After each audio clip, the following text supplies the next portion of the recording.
Welcome everybody to this video. I'm so glad you guys have joined us today. Today we're going to be talking a little bit about the Empire. We are just excited to be able to continue the series. There's only 2 videos left in this series on how to get started in Legion. Because of that point, I've gone through every faction. We have a lot of other videos coming up, but this is the nearing the end, and we're going to be talking about the Empire. Empire, I don't play a lot. I do have all the Empire units. I have played them, but I don't play them a lot because most of the people I play with play Empire. I do know them very well because I play against them a ton. But as we get started, let's quickly talk about our giveaway. So coming up, we have a giveaway. And it's going to be continue to be on every video until March, mid-March probably, when we get the Inquisitors revealed in Canada. I'm still waiting on my bugs. I've ordered them a few months ago, and they have not been sent to me yet in Canada. But we have some special art or alternate art cards that we are giving away. We have a few other giveaways, some like dice bags and some dice and stuff that we'll be giving away also at that time. So I'm going to do a video on the Inquisitors when they come out, and I'll probably do a little bit of a painting stream, and we'll quickly give away some stuff. So if you want to be into that giveaway, all you have to do is like, subscribe, and comment. You can get some extra entries by getting involved in our Discord, and any way you want, just to communicate. The more you communicate, the more I know that you're out there, and the better chance you have of winning something. So let's get right to it. Today we're going to be talking how to get started in Legion with the Empire. So that is what we're going to be talking about right now. And so they were going to get through the Empire Breakdown set, and we're going to just throw that up. And here's the key to all Empire armies, in my opinion. Remember, these are all my opinions. You may disagree with me, but I believe this is a great way to get started. I think the best way to get started in any Empire army is to, and you may say, well, you know, if I buy the Blizzard Force, I get so much more. I think the best way to start any Empire army is with the core set. Why do I say that? Because Stormtroopers, you get 2 Stormtroopers in the core set. Even if you are going to use and go buy Blizzard Force, you will still need Stormtroopers, because part of the best part of Blizzard Force is the upgraded Stormtroopers. And so I believe that it's always good to start with the Empire. I know you're going to have an extra Vader, and there's not really too many ways of modeling that old Vader, and he's not exactly the best model out there. But that being said, it's a good way to maybe paint one up and a different color just for some freaky reason. Maybe you want to make a pink Vader or something. I don't know. But here you are. You will have it's a good start to buy the core set. I also think you need to buy the operative Vader. I think it's a very important part of having Vader. Having the extra cards are very important. Having the full access to what Vader can do is important if you're going to use Vader. The other thing I recommend is that you buy our good old General Veers. I think it's important that you have him. I think that he is one of the best leaders in the Empire for most builds, and I think he's cheap enough that you can throw him into almost anything, and he's got some good command cards. So that's what I say. Now let's take a look at what you get with the Blizzard Force, and it's why I think it's a good way to buy. Even if you're going to buy the core set, I still say buy the Blizzard Force, and here is why. Because first of all, the Blizzard Force comes with Vader, which you already get. You get the bonus cards that only come in the Blizzard Force. Well, you can print and play. You get 3 units of Snowtroopers. Snowtroopers have their own unique advantages because they have the word steady, which makes them quite interesting to play with. Core aren't heavily used.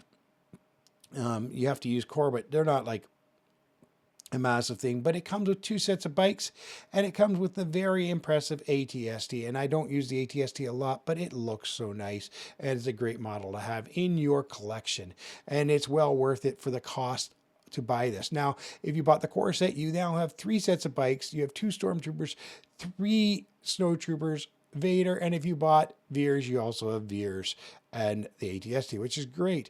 The next thing I think you need to buy, and I tell you this because I think it's really important, if you aren't buying the core set, you will have to buy the essential set, but I always say buy the upgrade card pack. Why? Because it's so good for bounty, and bounty is a big part of the Empire. And we'll get to that when we get into Legion building. And so now, why do I think Vader is so important? Well, if you buy Operative Vader, look at all these command cards that you get. When you have 6 command cards, you can run just Vader command cards easily and have a great thing. You have 2 ways of using Vader, the slower way and the faster way. These cards are both been updated since the cards are showing here. You can see that on Legion HQ. It's a great site. I use Legion UK to do all my list, and you'll see those later when I build the list.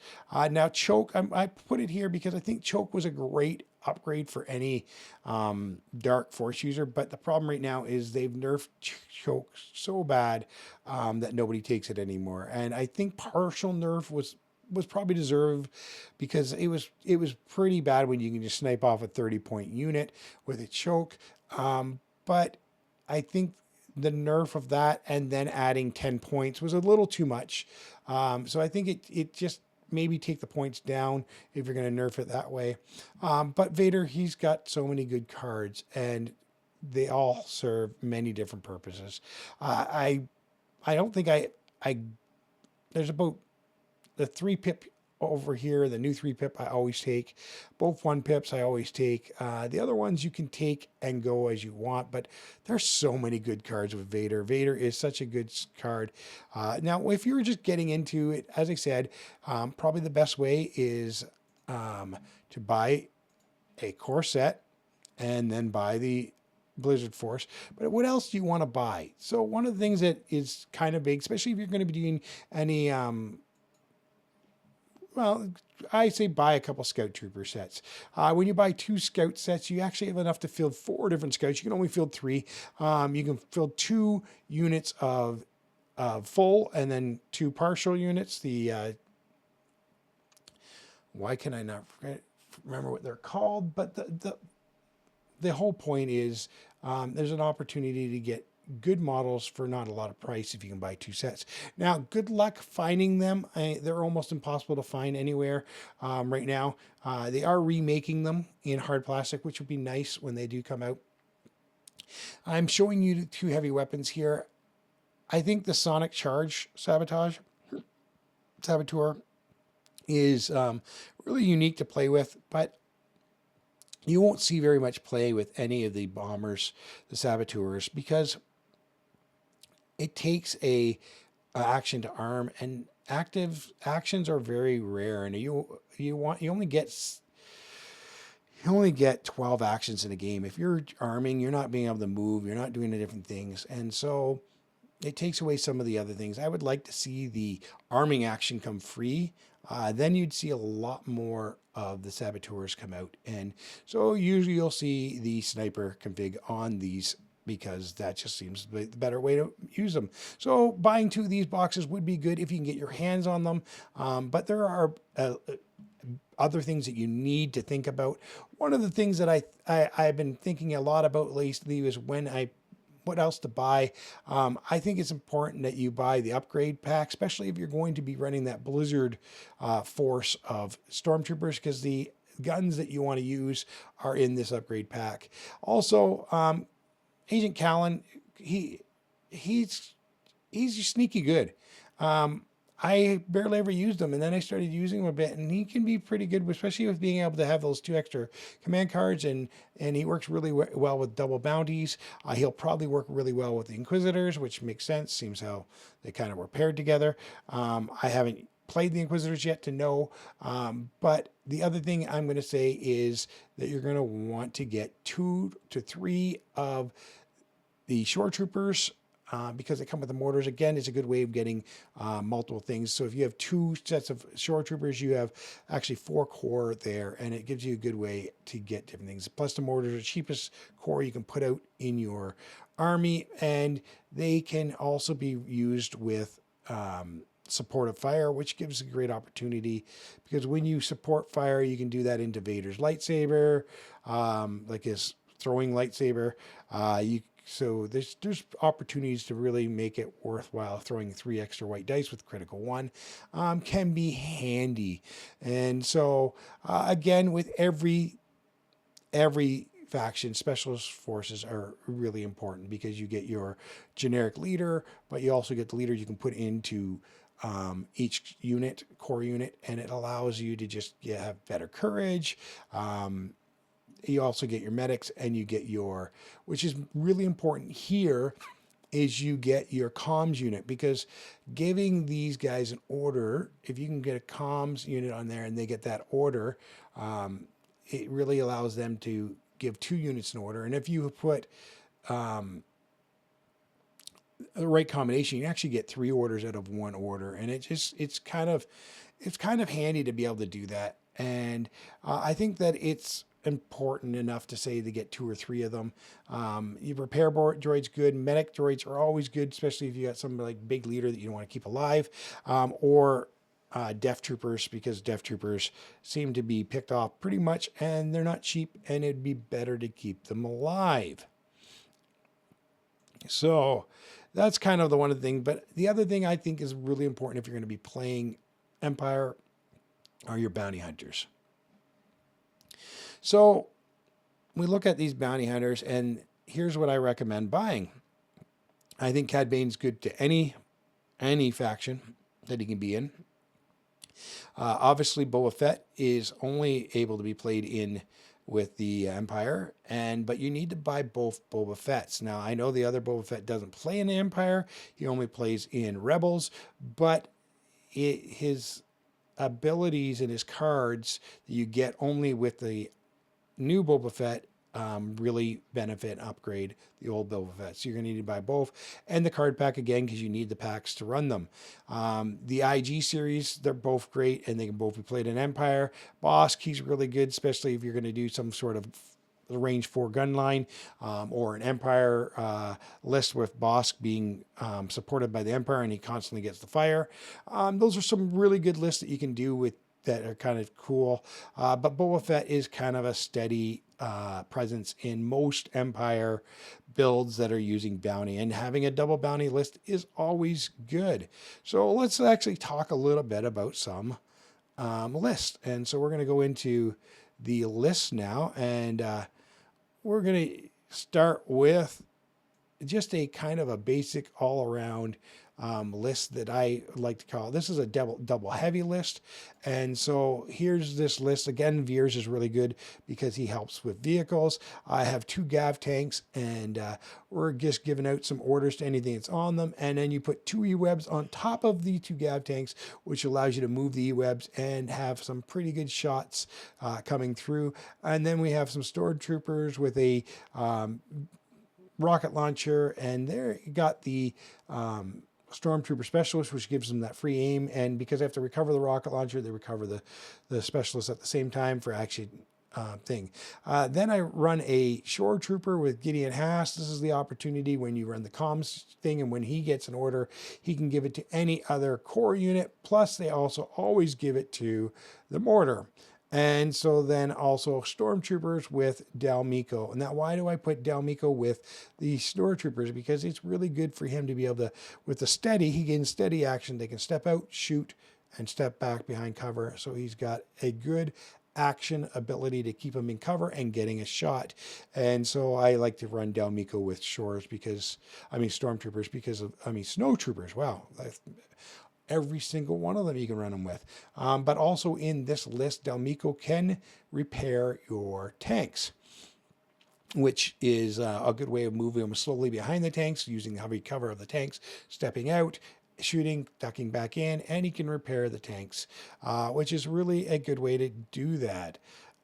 So that's just one way to run this army. Now let's look at this is a Blizzard Force list that I'm going to show you next. And a Blizzard Force can be done many different ways. I like it with General Veers, giving away some extra aims. You can give out 3 aims with the electric binoculars. We got a flamethrowing Snow Trooper, which is really quite damaging in close range. Second flamethrower Snow Trooper with Intel Recon to get them closer, and some frag grenades. And then we are running 4 units of speeder bikes, 1 with a link targeting array, because one's going to get an order pretty much every time, so it's good to get that aim out. And then we got Vader, and Vader is going to use some Snow Troopers as cannon fodder if he has to get up there, but he also has barrier to protect them, push, and Force reflexes. He does not have his saber throw on this because I'm assuming that he's going to get in there pretty quick, and you could put speed burst on him too. There's a lot you can put on Vader to make him better. And then we just have a snowtrooper with an ion gun, comms technician just to give him that order, and uplinks just so we can keep orders coming out, because Vader is order hungry, and General Veers is going to be using 2 cards that use bombardment. So you'll get a couple long shots from him, but you're not going to give it a lot of orders. And so that is my Blizzard Force list. And I know these lists some people like, that's a dumb list. Well, these are just my lists, and I'm not going to do all the battle forces because there's no point in doing all battle forces. I just want to, I have videos on different battle force lists. So now we're going to go to the double bounty, which I think is one of the stronger archetypes for Empire. And with double bounty, I have Boba Fett, IG-88, and this is where Agent Kallus comes in. And I put Agent Kallus in, Derek, because he can put 2 extra cards in that you can use when you need to, depending on the situation, and it gives you a little bit more flexibility. And then we're going with shore troopers and mortar, and another mortar and shore troopers, and you can see the shore troopers I've dealt again with Gideon Haas just to give it more orders. Then I've got a snow trooper with Dalmiko because that's the way I like them, and then a sniper, scout trooper with a sniper. And with Boba Fett's cards, you can get off some pretty good shots, especially the card where he gives an extra black dice to all the guys around him, and that gives your Dalmiko and your snipers a little extra, your mortars a black dice. All these things, extra dice can make a big difference, and so that's just some of the ways I like to play it. And so that's my double bounty list. And of course, because you have double bounty, you have a better chance of getting your victory, because you can pull off your main victory, but you can also secure the victory with your double bounty. So that's just a little bit of what I would say is important with Empire. I think Empire is sneaky, still good, but at the same time, a lot of people don't play Empire because right now the Gar faction is really strong, and when Gar faction is strong, it seems to me that Empire's faction seems weaker, just because similar gun lines and stuff, but Gar have better aim and dodge ability to get things out, and so that just gives them the upper hand on Empire, because they play fairly similar other than that, which is a huge part of it. So thank you guys for coming out. I'm so glad you're here with me today, and hope you liked the video. And if you did, like it, subscribe to it, and make a comment, and you'll be entered into all our draws when you do that. But also, I'm trying to push to the 1,000 subscriber mark. My goal is to make it before my birthday, which is March 17th, and that's also probably right around when the Inquisitors are coming out. So I would love to be able to celebrate not only 1,000 when I give out the prizes for Inquisitors, maybe I'll give in a couple bigger prizes because it'll be my 1,000 subscriber list. So if you can help that, please. It doesn't cost you anything to subscribe. And thank you guys, and may the Force always be with you.